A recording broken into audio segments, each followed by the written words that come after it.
एक तरफ झारखंड विधानसभा का मानसून सत्र जारी है, दूसरी तरफ विधानसभा में नवाज के लिए कमरा आवंटन पर सियासी बवाल जारी है। नवाज के लिए कमरा आवंटन पर झारखंड बीजेपी आज विधानसभा मार्च कर रही है और गोडा चौक से प्रदेश अध्यक्ष दीपक प्रकाश के नेतृत्व में बीजेपी के कार्यकर्ता विधानसभा घेराव के लिए कूच कर रहे हैं। वहीं आजसू सुप्रीमो सुदेश महतो भी नेता और पार्टी कार्यकर्ता के साथ ओबीसी आरक्षण की मांग को लेकर हेमंत सरकार पर राजनीतिक दबाव बनाने की तैयारी कर रहे हैं। आपको बता दें कि झारखंड विधानसभा भवन में नवाज के लिए कमरा आवंटित किए जाने का मामला मानसून सत्र पर पानी फेरने का काम कर रहा है। हंगामे के कारण सदन में कोई खास कामकाज होता नहीं दिख रहा है। झारखंड विधानसभा में नवाज के लिए अलग अलग कमरा अलॉट करने को लेकर बीजेपी का विरोध प्रदर्शन जारी है।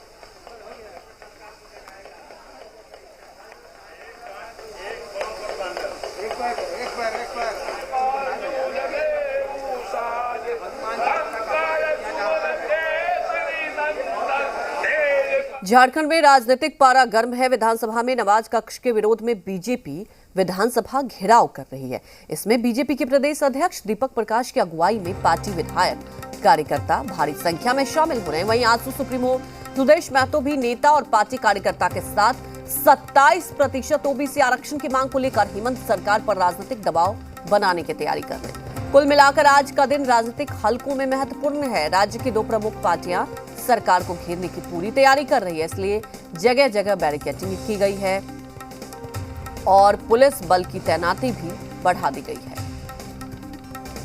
झारखंड में इन दिनों राजनीतिक पारा गर्म है और झारखंड विधानसभा सत्र के चौथे दिन देखे तो भारतीय जनता पार्टी जिस तरह से लगातार सदन में विरोध करते आ रही है कि झारखंड विधानसभा में जिस तरह से नमाज कक्ष आवंटित किया गया है, इसको वापस लेने को लेकर आज विधानसभा घेराव मार्च निकालेगी और भारी संख्या में कार्यकर्ता और बीजेपी के बड़े नेता शामिल होंगे।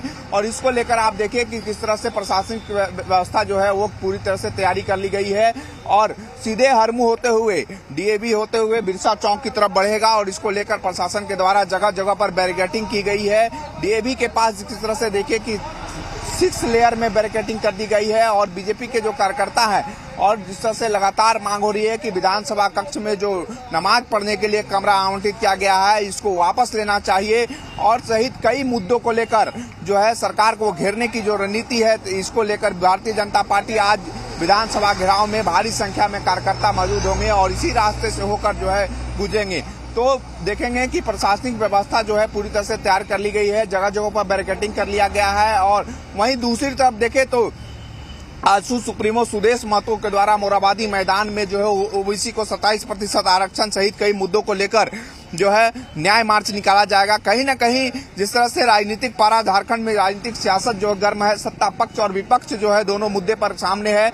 अब ये देखना होगा कि आखिरकार आज के विरोध मार्च के बाद क्या नमाज कक्ष जो विधानसभा में आवंटित किया गया है क्या वह उसको वापस लेती है सरकार या फिर ऐसे ही विरोध होता रहेगा। सहयोगी संजय पांडे के साथ अभिषेक भगत, जी मीडिया, रांची।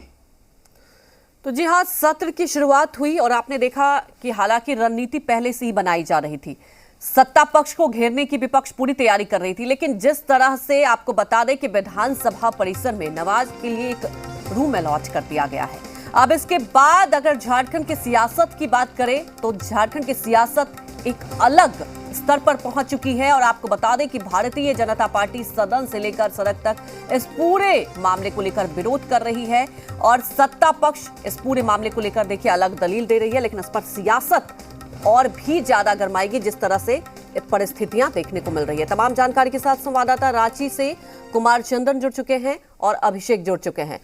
कुमार चंदन, अगर आप देखें तो वाकई परिस्थितियां बहुत अलग हो चुकी हैं। आप समझ रहे हैं, पहले दिन आपने देखा कि जब से नवाज के लिए यहाँ पे अलॉट किया गया कमरा, तो अब भारतीय जनता पार्टी कह रही है कि ठीक है, हनुमान चालीसा भी हो जाए, वहां पर पूजा के लिए भी रूम अलॉट किया जाए। सवाल उठता है कि जब भी सत्र होता है, आप समझ सकते हैं बखूबी कि जनता के मुद्दे के लिए सत्र चलता है कि ठीक है डिस्कशन हो, क्या कुछ आगे फ्यूचर होगा राज्य का, इस तरह से मुद्दे अगर डिस्कस हो तो बेहतर हो। लेकिन आप देख रहे हैं कि यहाँ पर धर्म के नाम पर वाकई राजनीति गर्मा चुकी है। आज की देखना चाहेंगे क्योंकि हम तस्वीरें दिखा रहे हैं दर्शकों को, बैरिकेडिंग लगाई गई है जगह जगह। किस तरह से विरोध देख रहे हैं आप रांची में?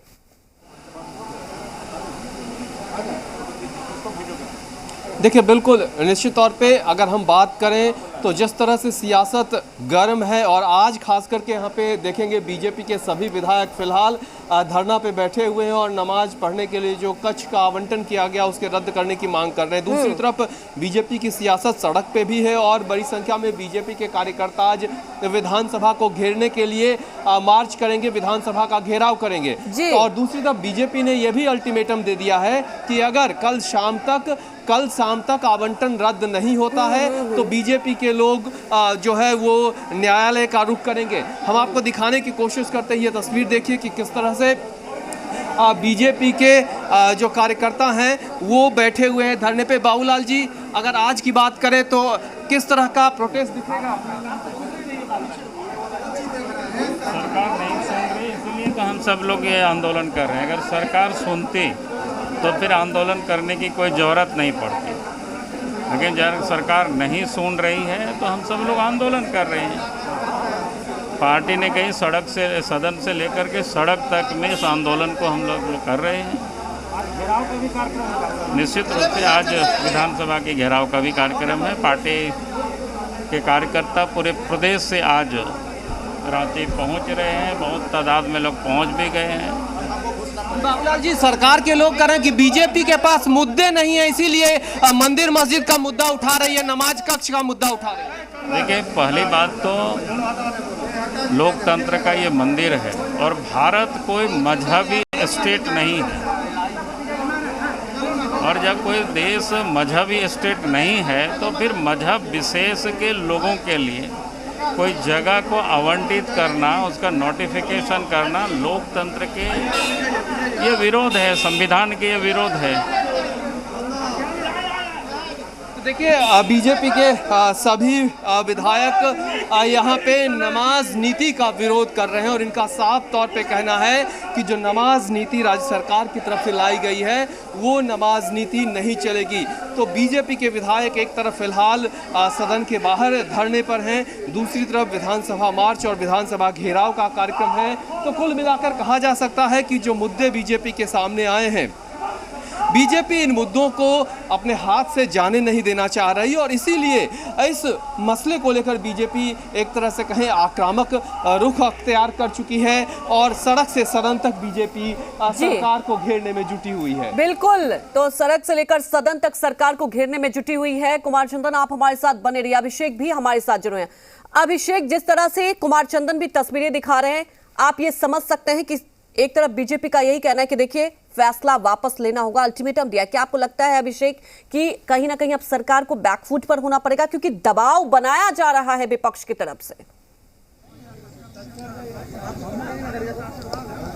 जी देखिए, देखें तो जिस तरह से लगातार विधानसभा सत्र के चौथे दिन और बीजेपी के विधायकों के द्वारा जिस तरह से विरोध मार्च, आज विधानसभा घेराव मार्च निकाला जाएगा और विधानसभा कक्ष में जिस तरह से नमाज कक्ष आवंटित किए जाने के बाद जो विरोध का स्वर जो है वो तेज हो चुका है और बीजेपी के बड़े कद्दावर नेता और पूरे झारखंड प्रदेश से सभी कार्यकर्ता यहाँ पर पहुंचे हुए हैं। राजधानी रांची के ये हरमू मैदान में अगर देखें तो यहीं से विरोध मार्च बीजेपी का भव्य रूप से निकाला जाएगा और यहाँ से विधानसभा घेराव मार्च निकालेंगे। इसमें बीजेपी के कई बड़े नेता शामिल हो गए और कार्यकर्ता भी यहां पर पहुंचने का सिलसिला शुरू हो गया है। लेकिन जिस तरह से मुद्दा जो नमाज कक्ष को लेकर जो गर्म है, जो सियासत तेज है, इस पर लगातार जो है सरकार जो है कर रही है कि बीजेपी के पास कोई मुद्दा नहीं है। लेकिन बीजेपी के युवा नेता हैं कितले जी, क्या कुछ तैयारी है? आज पूरे झारखंड से हजारों की संख्या में ये जो निरंकुश सरकार है, जिन्होंने एक तालिबानी संदेश जारी किया, एक नियम जारी किया कि सारे लोग विधानसभा के अंदर नमाज कक्ष की व्यवस्था होगी। उस नमाज कक्ष जो है लोकतंत्र का मंदिर है, उसमें सारे धर्मों का समावेश होना चाहिए। सर्वधर्म समभाव की पाठशाला है वो, वहाँ लोग सीखते हैं सर्वधर्म समभाव कैसे होता है। लेकिन जिस तरह सरकार ने एक विशेष समुदाय को खुश करने के लिए, एक उनके समुदाय के लोगों का वोट बैंक की तुष्टिकरण करने के लिए जो नमाज कक्ष का आवंटन किया है, बेहद दुर्भाग्यपूर्ण है। हजारों की संख्या में आज पूरे भारतीय जनता पार्टी के और भारतीय जनता युवा मोर्चा के लोग विधानसभा घेराव करने के लिए कुछ करेंगे। अगर सरकार ये वापस नहीं लेती है, लगातार विरोध चल रहा है, तो इसको लेकर क्या कुछ निरंतर संघर्ष, इसी तरह से उग्र आंदोलन निरंतर चलता रहेगा जब तक सरकार यह आंदोलन वापस नहीं लेती है, यह निर्णय वापस नहीं लेती है। युवा मोर्चा के प्रदेश अध्यक्ष हैं, उन्होंने साफ तौर पे कहा कि संघर्ष जो जारी रहेगा और तमाम जो कार्यकर्ता हैं ये उसको जुटने की तैयारी चल रही है और यहीं से विधानसभा के घेराव करेंगे। क्या लगता है जी कि ये वापस लेना चाहिए मुद्दा? निश्चित तौर पर यह संविधान को मुंह चिढ़ाने वाली बात है और भारतीय जनता पार्टी के कार्यकर्ता इसको लेकर आंदोलित है, किसी भी हद तक जाने को तैयार है। हम लोग बड़ा आंदोलन और उसकी रूपरेखा लगातार आप देख रहे हैं, आज विधानसभा का घेराव है। हम लोग बकसने वाले नहीं हैं। संविधान को कोई चुनौती देगा उसको भारतीय जनता पार्टी का कार्यकर्ता छोड़ेगा नहीं। देखिए कि ये मुद्दा जो है कहीं ना कहीं गर्म हो चुका है और राजनीतिक पारा आप देखिए कि इसी हरमू मैदान से यहीं से जो है विधानसभा घेराव की तैयारी है और यहीं पे बीजेपी के प्रदेश अध्यक्ष हो और सांसद हो, विधायक हो, तमाम लोग जो है कार्यकर्ता हो, भारी संख्या में यहीं से निकलेंगे और घेराव तो करेंगे। यहाँ पर और साफ तौर सेकुलर पर को लेकर अब जंग छिड़ चुकी है और देखना होगा कि जिस तरह से विपक्ष सरकार पर दबाव बना रही है, अब सत्ता पक्ष का क्या रुख होता है, इस पर नजर रहेगी। कुमार चंदन भी हमारे साथ जुड़े हैं। कुमार चंदन, देखिए सवाल तो ये उठता है, जैसा कि मैंने पहले भी कहा कि एक तरफ होता है कि ठीक है, जब सत्र की शुरुआत होती है सत्ता पक्ष विपक्ष पर आरोप लगा रही है कि मुद्दे हैं नहीं तो मुद्दे को बरगलाया जा रहा है। दूसरी तरफ विपक्ष कह रही है कि क्या जरूरत पड़ गई थी रूम अलॉट करने की। तो क्या आपको लगता है वाकई इस पर सियासत होगी? लेकिन अगर कुल मिलाकर आप समझे तो नुकसान इन सब में जनता का ही होता है। देखिए बिल्कुल विधानसभा का मानसून सत्र है और कोविड की दूसरी लहर के बाद ये सत्र शुरू हुआ था। ऐसे में अगर विधायक अपने क्षेत्र के समस्या को लेकर सदन में आते, उस पर चर्चा होती, आम जनता से जुड़े हुए मुद्दे अगर उस पर डिस्कस होते, निष्कर्ष निकलता, सरकार उस पर उत्तर देती, समाधान की दिशा में कदम बढ़ाती तो वो ज़्यादा बेहतर था। लेकिन उनसे इतर जो मुद्दे हैं यहाँ पे, चाहे वो नमाज के लिए कमरा आवंटित करने के बाद बीजेपी विधायकों का लगातार आंदोलन है और बीजेपी के विधायक जिस तरह से कह रहे हैं कि उन्हें भी यहाँ पे मंदिर बनाने के लिए जगह मिलना चाहिए या मंगलवार को 12:30 बजे के बाद आधे घंटे हनुमान चालीसा पढ़ने के लिए समय दिया जाना चाहिए। तो ये सभी मुद्दे कह सकते हैं कि सियासी मुद्दे हैं और एक दूसरे को घेरने की रणनीति है। और जिस तरह से बीजेपी ने इस मुद्दे को आक्रामकता के साथ उठाया है, हालांकि सरकार का साफ तौर पर कहना है कि ये कुछ नया नहीं है, पुराने विधानसभा में कमरा आवंटित थे। विधानसभा अध्यक्ष ने भी साफ कहा कि पुराने विधानसभा में भी इस तरह से कमरा अलॉटेड था और उसी परंपरा का उन्होंने निर्वाह किया है। बिल्कुल कुमार चंदन, आपने अहम बात की कि कुल मिलाकर ये सियासी मुद्दा है और आपको ये भी बता दें कि इसकी गूंज बिहार तक भी सुनाई दी और आपको लगता है, आप समझ सकते हैं कि ऐसे जब मुद्दे आते हैं तो पूरे देश में कहीं ना कहीं इस पर सियासत होती है। और अब एक मुद्दा अगर देखा जाए, जिस तरह से झारखंड में अब सियासत हो रही है कि ठीक है मंदिर बनाया जाए, आपने देखा भजन कीर्तन किया जा रहा था विधानसभा परिसर के बाहर, तो यह समझा जा सकता है कि जब भी ऐसे मुद्दे आएंगे, कोई भी राजनीतिक दल हो, सियासत जरूर होती है। हमारे साथ जुड़ने के लिए आपका शुक्रिया। लॉकडाउन में झूठ को लेकर आज